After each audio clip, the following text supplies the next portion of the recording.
When I moved into the quiet suburban neighborhood, I didn't think I'd be dealing with an HOA president like Karen Thompson.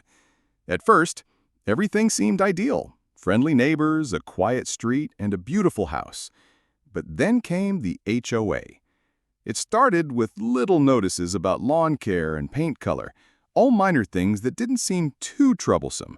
That is, until Karen started her crusade. Karen was the epitome of an overbearing authority figure. She was the self-appointed queen of the HOA and had taken her position far too seriously. Within weeks of moving in, she was knocking on my door, clipboard in hand. "You're in violation of our community standards," she said with a condescending smile. I blanked, trying to process what she was saying. "What violation?" I asked.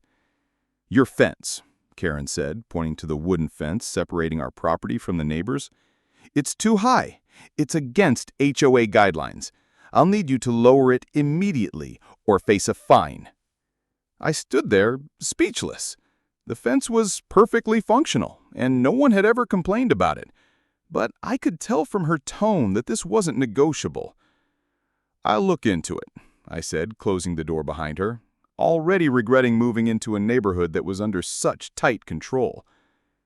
Over the next month, Karen's inspections became a routine. She came by to check on the fence, the lawn, and even the mailbox. It seemed like there was always something wrong with my property. One day, she sent me a notice about the unsightly tree in my front yard. The tree wasn't even that big, and it provided shade during the hot summer months. But Karen didn't care. She had a rule for everything. Things escalated when Karen showed up with a demand for us to repaint our house. "The color you've chosen is not approved," she said, standing in front of our house with her arms crossed. "You need to repaint it to a neutral shade that matches the community guidelines." I was furious. "You can't dictate my house color," I replied, my voice rising. "This is my home, and I'll paint it however I choose." But Karen didn't back down. "If you don't comply, the fine will keep increasing. And if you ignore it for too long, we'll start legal proceedings." I was in shock. Was this really happening? I had never imagined a neighborhood HOA would have this much power, but I wasn't going to give in without a fight. At that point, I started talking to my neighbors. To my surprise, many of them had similar stories. One neighbor had been fined for using the wrong type of flower in their garden. Another neighbor had received a notice for excessive noise because their kids played outside in the yard. It was clear. Karen and the HOA had become a tyrannical force in the community, using petty rules to control everyone's lives. I knew something had to be done, but it wasn't just about me anymore. It was about the entire neighborhood. People were afraid to speak out, worried that Karen would target them next. That's when I realized I had to take a stand, not just for my family, but for everyone else who was being bullied by this so-called HOA. I spent the next few days doing research. I read through the HOA's bylaws and looked for any loopholes or overreach. What I discovered shocked me. Karen and the HOA board had been operating outside of the legal boundaries of their power. They had no right to fine residents for minor infractions, and certainly no right to dictate how we lived in our own homes.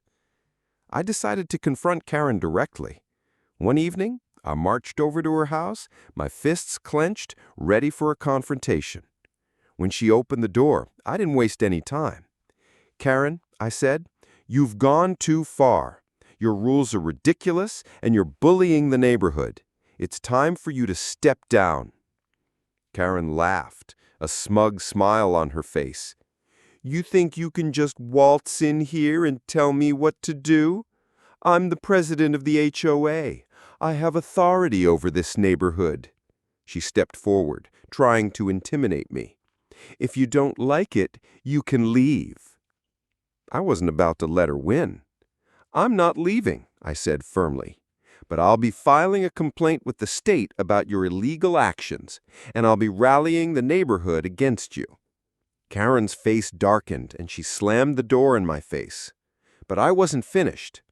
I called a lawyer, and together we began building a case against her. We reached out to other neighbors, collecting stories and evidence of Karen's overreach. As we gathered more support, I could feel the tide turning. The following week, I called for a community meeting. Karen showed up, of course, thinking she still had control. But this time, the atmosphere was different. The neighbors were speaking out, standing together against the abuse of power. I stood at the front of the room, presenting the evidence we had gathered. Karen's illegal fines, her harassment, and the manipulation of community rules. Karen tried to argue, but the crowd wasn't having it. The anger had been building, and it was clear everyone had had enough of her control. The meeting grew louder as residents voiced their frustration. Karen, once confident and domineering, was now visibly shaken, her usual smugness replaced with desperation. The moment of truth came when we voted on whether to remove Karen from her position as HOA president. The result was overwhelming. She was ousted, and a new leadership team was put in place. But that wasn't the end of it. We filed a formal complaint with the state, and Karen was investigated for her actions. She faced legal consequences for her abuse of power, and the HOA was forced to revise its bylaws to ensure something like this would never happen again. With Karen gone, the neighborhood began to heal. No more ridiculous fines, no more constant inspections. We formed a new community association, one that focused on collaboration and mutual respect. The power dynamic had shifted, and it felt like a breath of fresh air. In the end, we didn't just fight to remove a corrupt HOA president. We fought to reclaim our rights, our homes, and our peace of mind. It was a victory for every resident who had been bullied and intimidated by the system. We had stood together, and we had won. What do you think of how the neighborhood fought back? Drop your thoughts in the comments below, and don't forget to subscribe for more.